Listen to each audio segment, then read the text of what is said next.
A very warm welcome all of you. I hope you are doing well. My name is Nadeem. Welcome to Vision Academy Mansoor. Today we will discuss about historical development of constitution. मतलब आज हम समझेंगे संविधान के ऐतिहासिक पृष्ठभूमि को कि जो हमारा संविधान है किस तरीके से हमारा संविधान जो आज जो हम जिस संविधान को जानते हैं वो किस तरीके से बना, क्या उसके पीछे पृष्ठभूमि रही है, कौन कौन से अधिनियम किस किस समय पर आए हैं जिसने आज हमारे जो संविधान है उसके लिए एक नींव डाली, या हम कह सकते हैं छोटे छोटे बीज डाले, जिससे कि आज का जो हमारा संविधान हमें नज़र आता है या जो 26 जनवरी 1950 को हमने अडॉप्ट किया था वो संविधान बना। ये सब हम बेसिकली सभी लोग पूछते, अगर हम किसी क्लास में किसी से पूछते हैं कि समय कितना लगा संविधान बनने में, तो सब मोस्टली ये जवाब देते हैं कि 2 साल 11 महीने 18 दिन। ये सबको रटा हुआ है कि 2 साल 11 महीने 18 दिन लगे हैं हमारे संविधान को बनने में। लेकिन मैं अगर बताऊं आपको, जो हमारे हिस्टोरिकल डेवलपमेंट रहा है संविधान का वो ऐसा है कि जिसमें करीब सदियां लगी हैं, 2 सदियां लगी हैं जब जाकर के संविधान सभा आई है, और उस संविधान सभा को 2 साल 11 महीने 18 दिन लगे हैं उस संविधान की प्रारूप तैयार करने में।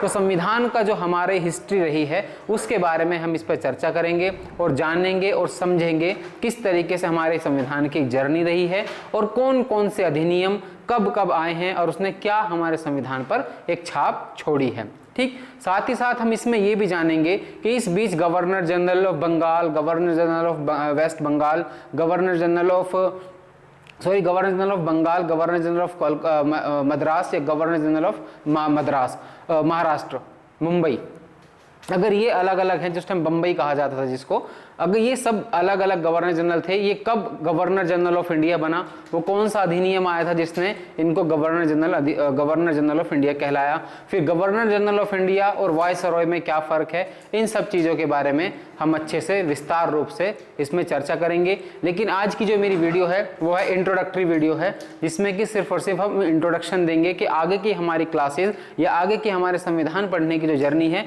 किस प्रकार रहने जा रही है। तो हमारा संविधान जो हम पढ़ने शुरू करेंगे वो शुरू करेंगे हमारा रेगुलेटिंग एक्ट से, जो कि 1773 में हमारा रेगुलेटिंग एक्ट आया। उसके बाद से हमारे पास पिट्स इंडिया एक्ट 1784 में आया, फिर उसके बाद हमारे पास अधिनियम आए 1786, फिर उसके बाद हमारे चार्टर एक्ट आने शुरू हुए जो हर 20-20 साल के अंदर आते थे।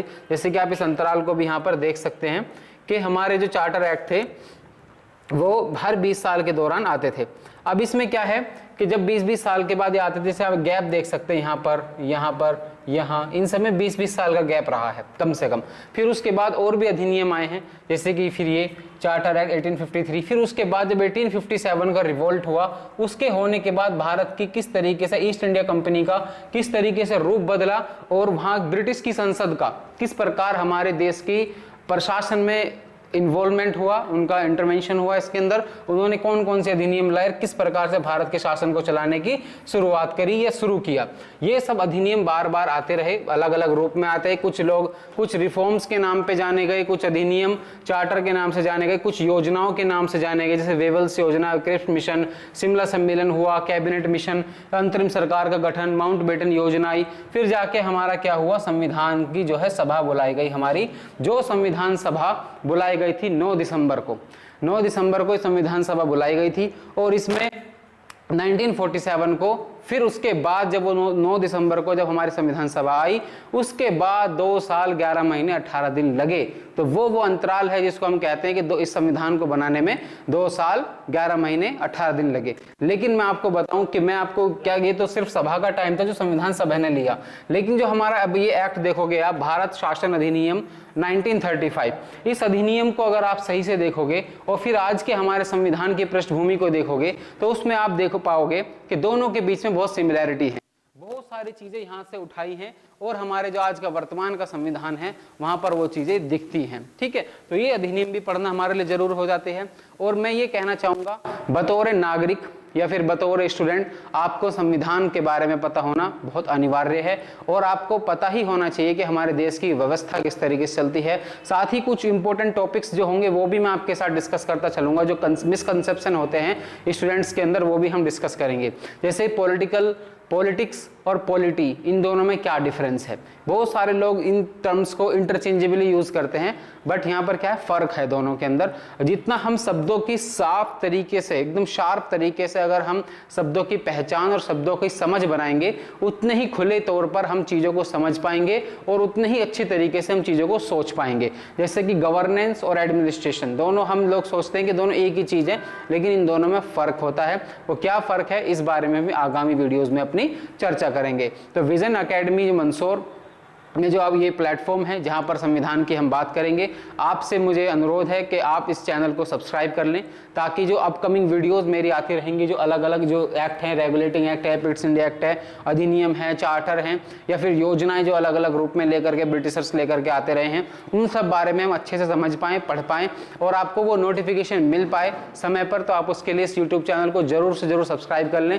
और अगर आप इस वीडियो को, अगर आपको ये वीडियो पसंद आती है तो वीडियो को लाइक करें, और अगर आपको कुछ त्रुटि लगती है तो आप पूरी आज़ादी है आपके पास वीडियो को पॉज करके उसमें अपनी राय देने के लिए कमेंट बॉक्स आपके लिए ओपन है, वो भी देने के लिए आपके कमेंट बॉक्स ओपन है, तो आप अपनी राय भी कमेंट बॉक्स में दे सकते हैं। ठीक है, इस प्रकार से हमारी पूरी इस संविधान की पूरी प्रक्रिया रहेगी, जिसमें हम पूरे संविधान को समझेंगे कि हमारा संविधान की, तो मैं जैसे आप कह रहा था आपसे कि सदियों की बात है, जैसे मैं 1773 देखो और 1947 देखो, तो ऑलमोस्ट 2 सदियां बीती हैं। फिर उसके बाद 2 साल 11 महीने और 18 दिन लगे हैं, जिसको संविधान सभा ने लिया, तब जाके हमारा संविधान वजूद में आया। और उस संविधान में आज भी अमेंडमेंट हो रहे हैं, जिसको हम एक लिविंग डॉक्यूमेंट बोलते हैं। संविधान को हम क्या बोलते हैं, लिविंग डॉक्यूमेंट, मतलब एक जीवित दस्तावेज है। अब जीवित दस्तावेज इसलिए क्योंकि इसमें निरंतर समय के हिसाब से बदलाव हो रहे हैं, और हम जो है मांग के हिसाब से, सोसाइटी की नीड के हिसाब से उसमें अमेंडमेंट करते हैं। और हमारे संविधान निर्माताओं ने हमें ये ऑप्शन भी दिया कि हम अपने संविधान को समय समय पर बदल भी सकते हैं, लेकिन वो बदलना ना तो इतना आसान है और ना ही बहुत कठिन है। तो इसलिए हमारे संविधान को क्या कहते हैं, फ्लेक्सिबल भी कहते हैं, कि हमारा देश का जो संविधान है वो फ्लेक्सिबल है, बहुत रिजिड नहीं है।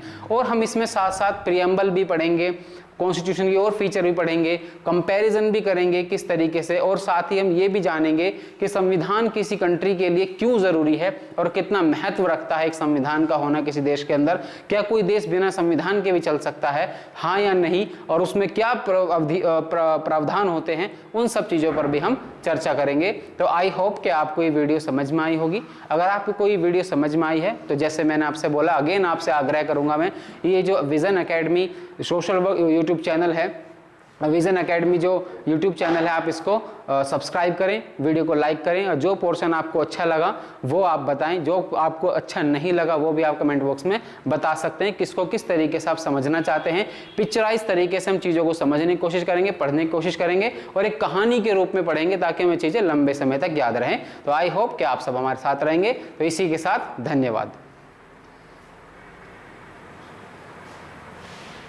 ठीक है।